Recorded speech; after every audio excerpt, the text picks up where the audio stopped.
I'm Cassandra. I'm our marketing coordinator here at CAD1, and I have Brian Haley with me today. We're going to take you through stormwater design. So a little bit about CAD1 first. We help AEC firms navigate the future of design, and this is how we do that. We provide training in classroom, custom training, so whether that's for your company and you have a specific workflow you want to be trained on at your desk. We offer multiple different types of services, whether it's templating, service field coding, CAD standards, and more. We offer a nice portfolio of software, including Autodesk, which we'll be focusing on today, Bluebeam, VR, and more. And we also have, in my opinion, some of the best tech support. We have a staff that has basic installation and support and also unlimited that you can purchase. And I'm going to introduce you to Brian J. Haley. Go ahead.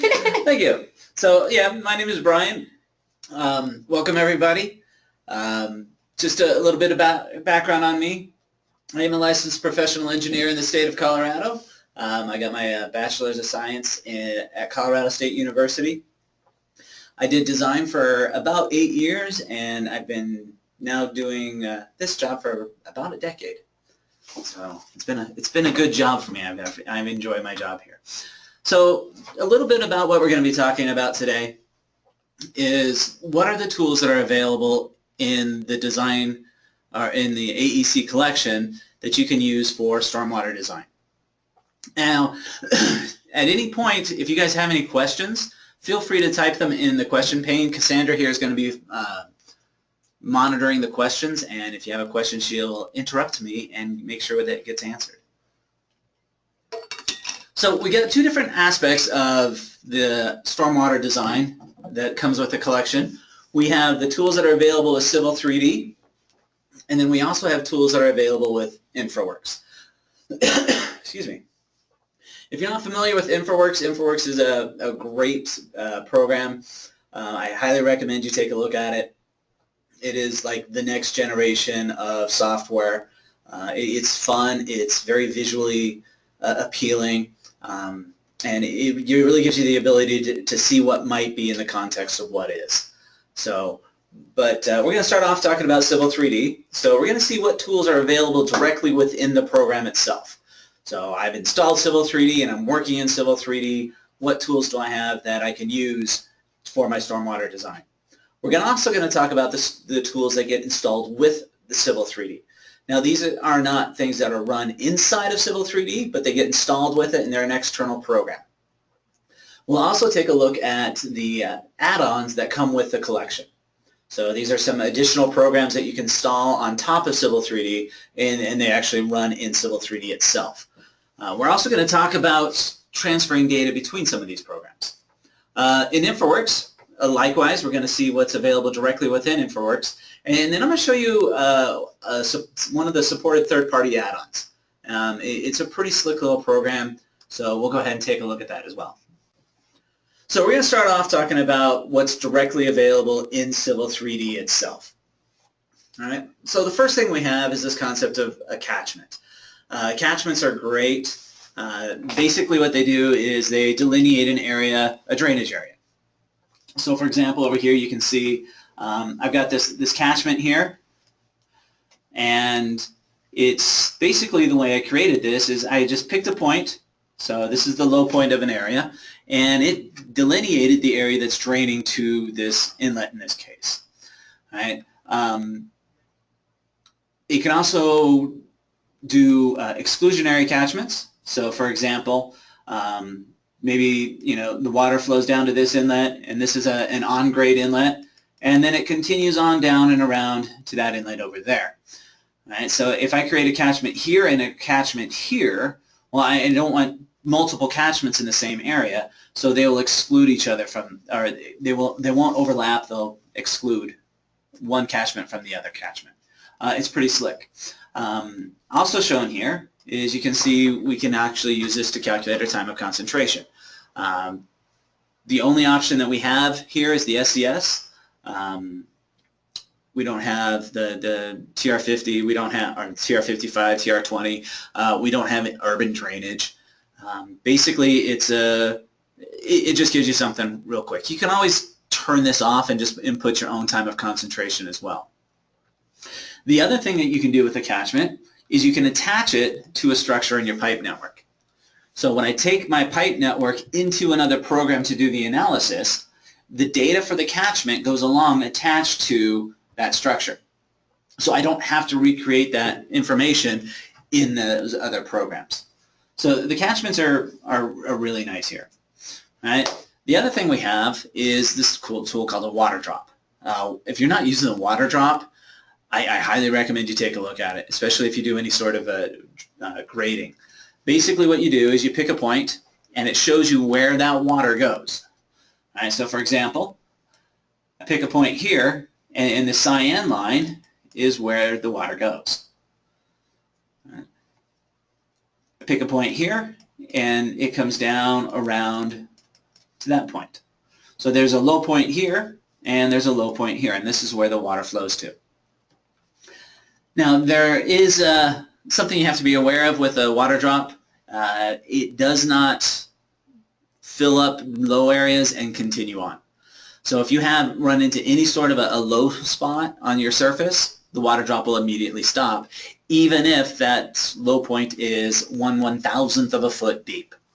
All right, if it's a depression, the water drop stops. So it's just something to be aware of when you're using this.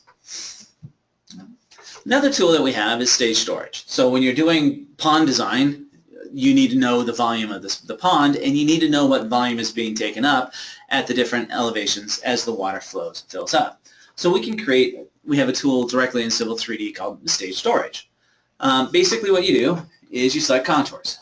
So here I've selected these contours over here, and it goes through and it calculates my stage storage for me. It's got two different methods for calculating it. Right? You could do average end area or a conic approximation. For most ponds, the conic approximation is more accurate. It'll give you a better volume. The average end area typically gives you a larger volume. But as you can see in my results here, the two differences are negligible in most cases. Right? But it lets you do either one. So, you know. And then another thing you can do is you can take this and save this table to a file. And then if you're going to create a storage node within Storm and Sanitary Analysis, you can actually import this into Storm and Sanitary Analysis to do when you're doing your storage node. And you can use it so you don't have to manually input all this data into those other programs.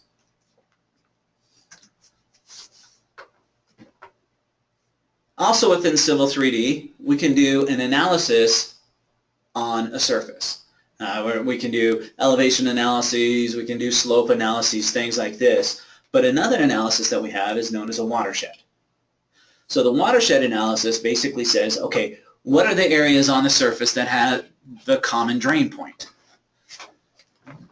So all of this area in this blue hatch drains to the same location. So we can make that into a catchment or a watershed, right? One of the nice things about the watershed analysis, remember I was talking about the water drop, how if it hits any sort of a depression, it immediately stops. With the watershed analysis, you can merge depression areas if they have an elevation or a depth less than a certain value. So in this case, if it's less than 6 inches, right, less than the height of curb and gutter, I want to merge them into a common watershed.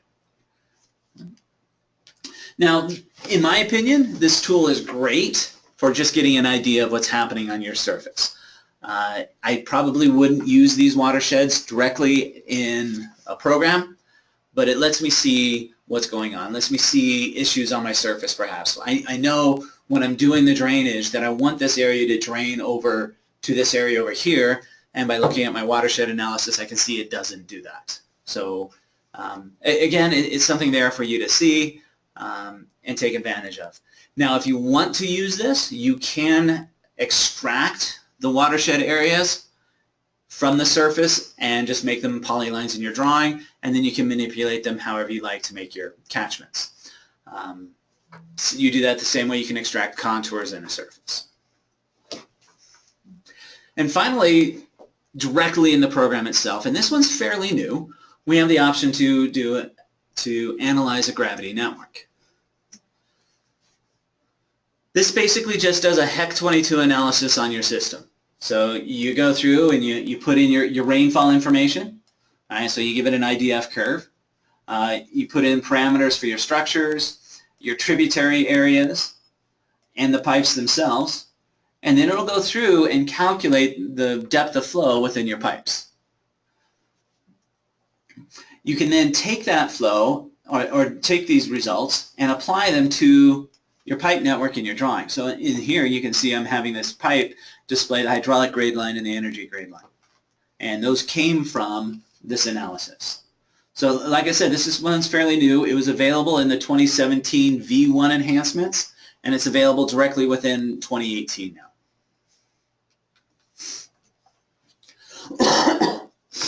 All right, so those are the tools that are available directly within the program itself. Now, what about the tools that get installed with Civil 3D?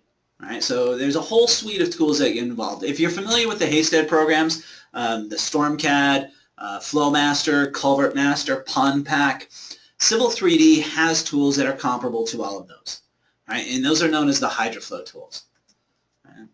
So here we've got the Hydroflow storm sewers, the Hydroflow hydrographs, and the Hydroflow Express. These three tools are comparable to StormCAD, FlowMaster, CulvertMaster, and PondPack. In order to launch them, you must first launch Civil 3D. So you have to, in order to get access to them, you have to launch Civil 3D. And they do that in order to make sure that you have a valid license for it. But what it does is it actually opens up an external program for you. So these are the Hydroflow tools. All right, so the first one we're going to take a look at is the Storm Sewers extension. All right, so Storm Sewers does just that. It does the storm sewer. It analyzes the pipes. It takes the rain goes into the pipes, and it helps you with design your pipes. Now this is a design tool. You can set this up so that it will actually size the pipes for you, set inverts for you, size your inlets for you. So you can have it go through and do that for you. It is a design tool. You can go and do that manually yourself if you want to, but you can also have the program at least take a first shot at it for you. All right, then you go take a look at it, it's like, no, I need to make a change to this here. All right, but it will do that for you. And basically it's just the water goes in the inlet and then it flows through until it gets to the outfall. All right, you put in your rainfall intensities, you put in the physical parameters. Like I said, if you have the catchments in your drawing when you take this out to storm sewers, that catchment information will get attached to the different elements in the model here. So the next thing we have is the Hydroflow hydrographs. So this one is comparable to PondPack. Basically what this does is it routes hydrographs for you. All right, so you create a hydrograph. All right, give it parameters, area, runoff coefficient, depending upon the analysis type you're doing. And so in this model here, you can see there's 4 different hydrographs that all join together at one location. And then I have another hydrograph that joins it here, a couple more that join it here, etc. You can put ponds in here. Right, so you can use this tool to help you figure out how much capacity your ponds need, those types of things. And then you can take that information and go do your design, say, okay, I know I need a pond that's this big, now let me go grade this pond, I'll use the stage storage tool on it, do I have a pond that's big enough now? So that's the Hydroflow hydrographs. And then we have the Hydroflow Express. So the Hydroflow Express is basically a hydraulic calculator. It's comparable to FlowMaster and CulvertMaster if you're familiar with the Haystead programs. It just does a steady state channel computation. All right, so here you can see this is a culvert. So you can analyze your culverts. This is not a design tool, it's just an analysis tool. So if I've got a culvert that has these parameters, how does it perform?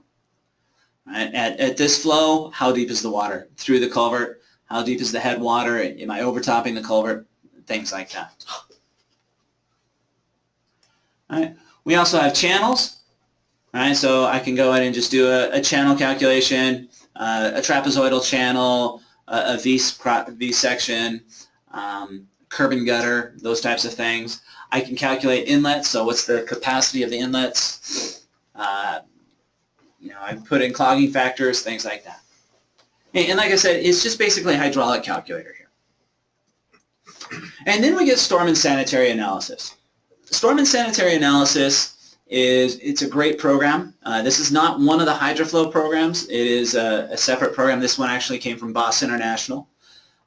This allows you to analyze the whole storm system. Storm stores analyzed the pipes. Storm and sanitary analysis does the whole system. It does the pipes, it does the ponds, it does the open channels, it does the drainage areas, it does it all. You can model different outlet structures, the whole thing. Storm and sanitary analysis is an analysis tool. It is not a design tool. It does not do, and what I mean by it's not a design tool is it doesn't design for you. You can use it to do design, but it won't size things for you like storm sewers will. Like storm sewers will say this pipe needs to be this big and it will change it for you. Storm and sanitary analysis says this pipe that you've said is this big performs this well. Now, if you want to go change it yourself, you can, but storm sewers won't do it, or storm and sanitary analysis, SSA, won't do it for you. If you're familiar with the Haystead programs, this one would be comparable to Civil Storm. So those are the programs that get installed with Civil 3D, and now we're going to talk about some of the add-ons that are available to include on top of Civil 3D. And the one I'm going to talk about here is the River Analysis extension. This is available if you have your software on subscription, which I assume everybody does.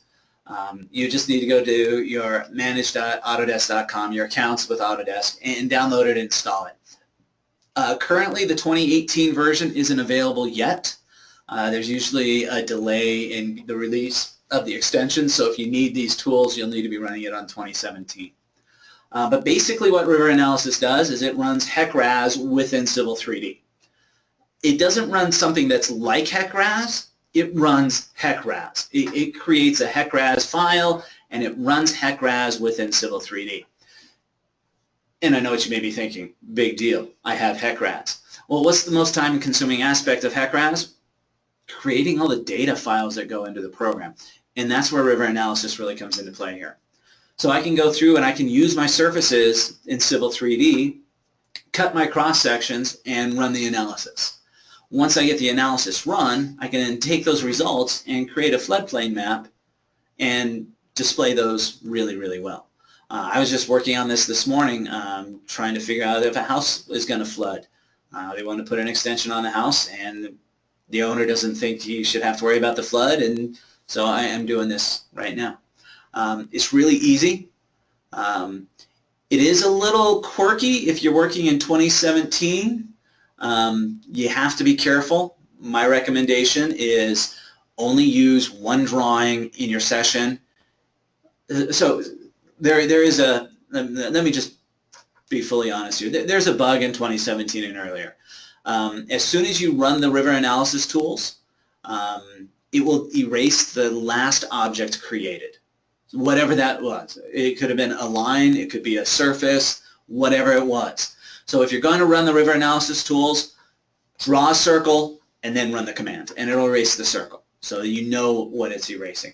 Hopefully this will be fixed in 2018, but currently it's not. The other thing that you'll run into with an issue is anytime you switch to another drawing after you've initialized the tools, it will create a reach in every new drawing. So reach is basically a, like the Mississippi is a reach, right? And so it'll create the reach. Again, when it creates that first reach, it erases the last object. So when you're running the River Analysis tools, you should only be in one drawing, and when you're done, completely close out of Civil 3D and relaunch it, and then you won't have to worry about the reaches being created or last objects being deleted. So I just want to throw that out as a word of caution here. All right, Now, transferring data back and forth between Civil 3D and these other programs, specifically storm sewers and storm and sanitary analysis. Civil 3D is their pipe networks. You have structures. It's a round structure. It's a rectangular structure. Is it an inlet? Well, it could be either. So what you need to do is you need to go into Civil 3D, and when you're importing and exporting out to storm sewers, so here you can see we can import a storm sewers file. It needs to know, okay, this inlet in storm sewers, what does that become in Civil 3D? And when I'm going the other direction, this rectangular junction structure, no frames, what does that become when I take it out to storm sewers? All right, and so what we have is we have this part matching settings. Now, this is some, if you ever have to deal with this, you're going to want to jot this down. All right, the way to access this is on the settings tab in your prospector. You'll right-click on Pipe Networks and go into Edit Feature Settings. All right. In your feature settings, you'll see this Storm Sewers Migration Defaults, and you'll see a Part Matching Defaults. All right. Eventually, you'll see a little ellipsis. That's the button with the 3 periods on it, and that will bring up this Part Matching setting, Part Matchup Settings. And you'll see 2 tabs. You'll see an Import tab and an Export tab. All right. The Import tab. So since this is a setting within Civil 3D, this is saying, hey, I'm importing into Civil 3D. So when I have a combination inlet circular in storm and sanitary or in storm sewers, that becomes this in Civil 3D. Right? And likewise, you'll see something similar if you go to the export. Right? So this part in Civil 3D becomes that part in storm sewers. Storm sewers and storm and sanitary analysis, they both work the same. They use these same settings.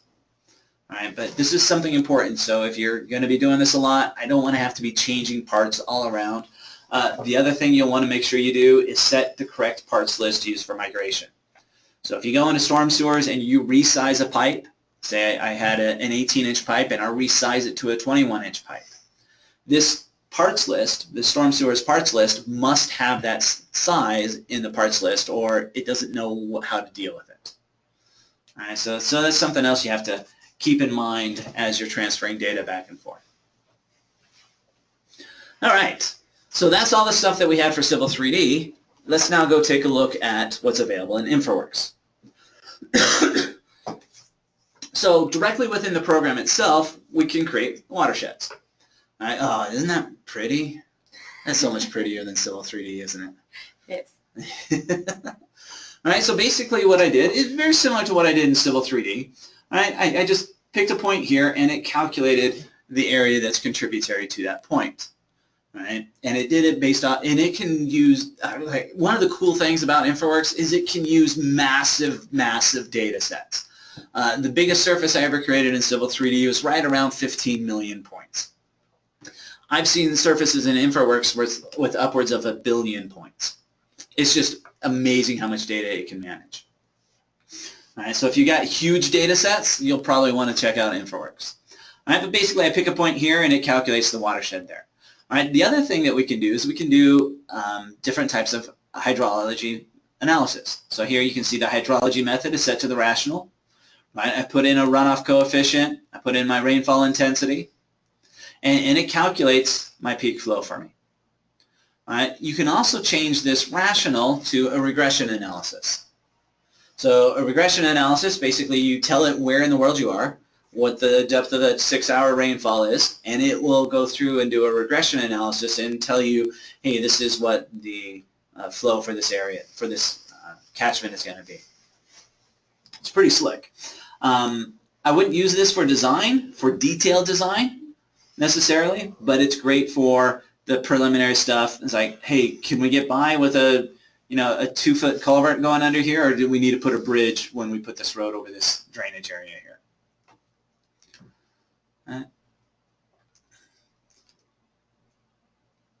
All right, so we had a question come in. What is a regression analysis? Basically, if you go, I can't remember the exact website, but the one of the governmental websites, I think it's USDA? No. Anyways, they have massive amounts of rainfall data.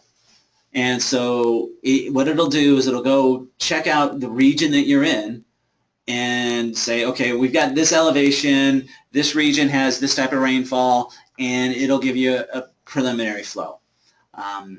Like I said, I don't remember what it is right off the top of my head, but maybe somebody else on the line knows, and we'll be able to type that in for us as a question. All right. Another thing we can do is if you're doing a road here, you can actually have it calculate the watersheds for anywhere your road crosses a draw. So it'll go through and do multiples of these at the same time. Another thing that we have directly in Infraworks is culverts. So that watershed that I calculated, well, it's going to be going under a road. So how's that culvert going to be under the road? Right, and this is really cool. You can so down here you can see the culvert. All right, this is the 3D model of the culvert down here, and then up here it kind of gives me an indication of how well this culvert is performing. And this is 3D, so I can actually be zooming and panning around in here. It shows me what the flow is.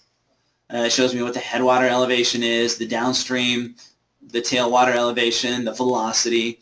I did this one time and I ended up with an 18-inch culvert. And my flow velocity was I think Mach 2, or something crazy. So you want to double check it. I had a huge headwater. It was kind of fun. But yeah, it's really pretty slick. And finally, another thing we can do directly in here is do drainage networks. So what this will do is it'll take a road and it'll put pipes and inlets on the road itself. All right, so here you can see I have inlets on my curbs. I have a manhole in the middle of the road connecting the inlets. All right, there's my inlets. There's my manhole in the middle of the road. Now, in this particular example, I had it create circular inlets. They can be circular, they can be rectangular, they can be all sorts of different shapes and sizes. But it does this for me. You can actually take a look at the performance and see, the spread of the flow in the street.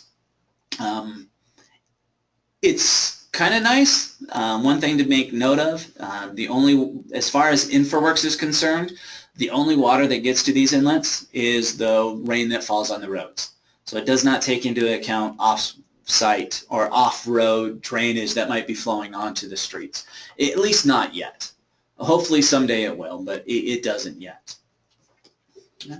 So those are the tools for stormwater design that are available directly within Infraworks. And we also have an add-on to the program. We have flood simulation.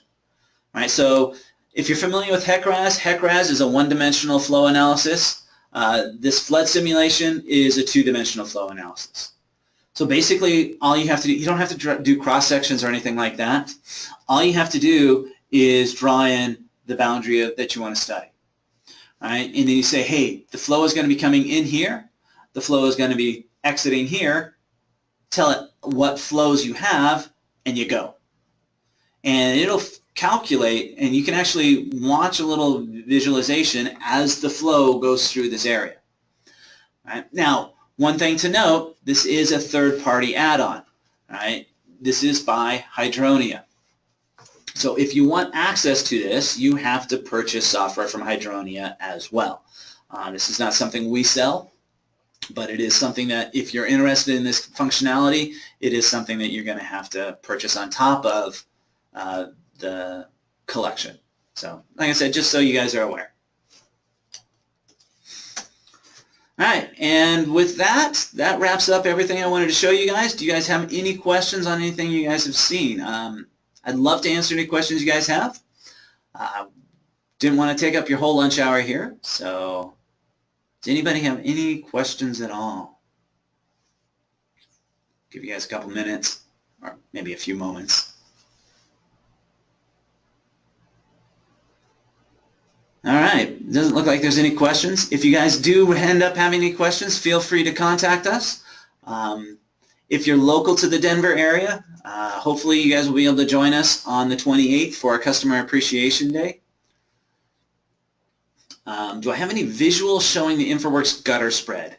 Not available right now. I can get you something if you want. I don't know if we have your email address. If you can just shoot us your email address, I can show you an image showing the gutter spread.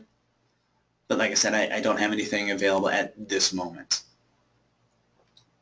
But yeah, I'll let Cassandra talk a little bit about Client Appreciation Day. Yeah, so it's this month, pretty close to our office. If you feel like registering, please go ahead and head to our website. It's the home banner currently, so you can get to it from there. But we're going to have 5 great classes. The first one is going to be with Brian Haley on point clouds. So Brian, do you have any info about that one real quick? Or yeah, so this is going to be about using the point cloud tools within Infraworks. So Infraworks has a lot of new point cloud functionality. Create a surface directly from a point cloud. You don't have to class from an unclassified point cloud, so it'll try to filter out what is the ground data, and then how could we use the points. Awesome. We're also going to be covering Bluebeam, an entire flow through that, covering everything from their new 2017 features, which would be automatic fill, 360 images, and much more. Linking to Excel. That was huge in my opinion. Yep, a lot of great stuff, and that's going to be with Brian Jude. And then we're also going to have 3 other classes on one's on virtual reality. We'll have a specific one on the cloud and cloud services through the Autodesk AEC collections. And we'll also have another class on communication and sharing file types between different trades. So whether you're the civil engineer or the architect and contractor and whatnot, so that one should be pretty good as well. And we'll have some free food and other fun stuff throughout the day. Yeah. All right. So thank you everybody for coming. I hope you guys have a great afternoon, and we'll talk to you again soon.